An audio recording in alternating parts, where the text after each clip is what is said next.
Hi friends, இன்றைக்கி நம்ம வீடியோவில் பார்க்க போகிறது வந்து பார்த்தீங்கன்னா ஜிபே அக்கௌண்ட் எப்படி ஓப்பன் பண்ணுறது தான் ஃப்ரெண்ட்ஸ் இந்த வீடியோவில் வந்து பார்க்க போகிறோம். அப்ளிகேஷனோட லிங்க் வந்து பார்த்தீங்கன்னா டிஸ்கிரிப்ஷனில் வச்சிருக்கேன். லிங்க்கை கிளிக் பண்ணி நீங்கள் டவுன்லோட் பண்ணிங்கன்னா உங்களுக்கு ஏதாவது ஒரு கேஷ்பேக் அமௌண்ட் வந்து உங்களுக்கு வந்து ரிசீவ் ஆகும்.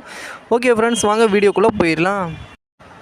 ஃப்ரெண்ட்ஸ், அப்ளிகேஷனை ஓப்பன் பண்ணோன்னே இந்த மாதிரி தான் ஃப்ரெண்ட்ஸ் ஃபஸ்ட்டு பேஜ் வந்து வரும். இதில் வந்து பார்த்தீங்கன்னா உங்களோட மொபைல் நம்பரை வந்து நீங்கள் வந்து டைப் பண்ணிக்கோங்க. இப்போ நீங்கள் டைப் பண்ணுற மொபைல் நம்பர் வந்து பார்த்தீங்கன்னா உங்களோட பேங்க் அக்கௌண்ட்டில் கனெக்டில் இருக்கணும். அது வந்து பார்த்துக்கோங்க. நெக்ஸ்ட் பேஜ் வந்து பார்த்தீங்கன்னா உங்களுக்கு வந்து ஓடிபியை வந்து ரிசீவ் ஆகும் உங்கள் ஃபோன் நம்பருக்கு. அந்த ஓடிபியை வந்து நீங்கள் வந்து இதில் வந்து என்டர் பண்ணிக்கோங்க. என்டர் பண்ணிட்டீங்கன்னா உங்களுக்கு வந்து கூகுள் பே அக்கௌண்ட்டுக்குள்ளே போயிடும்.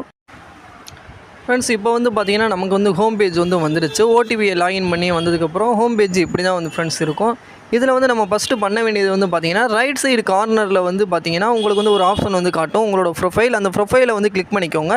கிளிக் பண்ணதுக்கப்புறம் வந்து பார்த்தீங்கன்னா ரைட் சைடு கார்னரில் வந்து பார்த்தீங்கன்னா 3 டாட் இருக்கும். அந்த டாட்டை கிளிக் பண்ணிவிட்டு ரெஃபர் கோடுன்னு ஒரு ஆப்ஷன் வந்து காட்டும். ஓகேவா? அந்த